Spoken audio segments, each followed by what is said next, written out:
Once AD goes out, what's the mental challenge, and what did you guys have to try to focus on, to still compete and try to get a win? Just try to scrape one. I think everybody had to step up.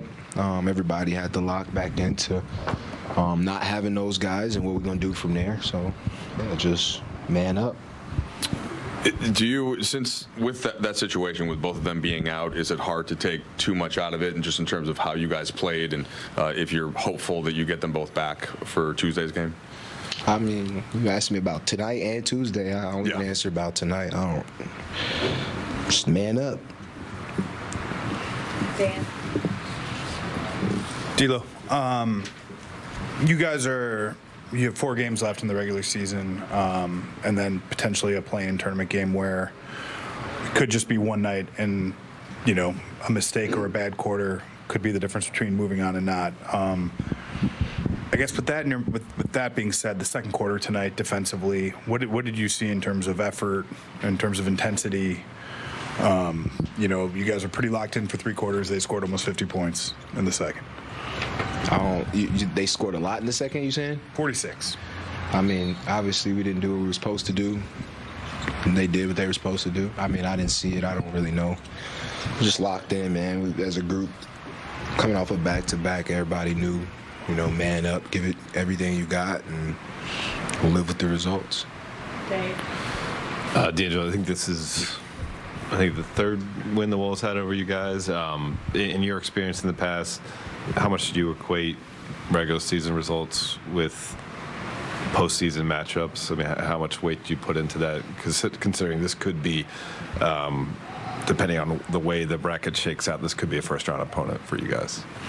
So you're saying how much do I look at my opponent? In your experience so far in the league, how much have you seen regular season results against a team play into how it goes when you play that team in the playoffs?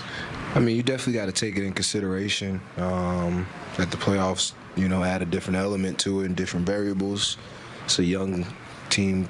They play hard, really well coached. So for us, I think we just finish this season strong, finish these games strong, and whoever we match up with, we go full force. I don't think we care about, the teams that are doing well versus how they're going to look in the playoffs.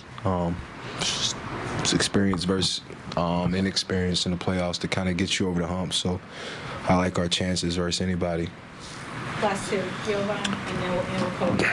D'Lo, what would you see out of Jackson specifically in the third when he had that stretch of multiple dunks? You were feeding him, other guys feeding him, and just him stepping in, filling in for AD. Huge. It was amazing. He's going to make a lot of money this summer being on this main stage all these nights. Teams get to see him dominate his minutes. Just playing behind AD all season, and whenever he gets just a little bit of time, he dominates it. So kudos to him. He's been hanging in there all year. He's been doing everything we need him to do. So, like I said, he's going to make a lot of money this summer. Last question. D'Lo, sticking with Jackson, in what ways have you seen him grow the most from the beginning of the season up through this point?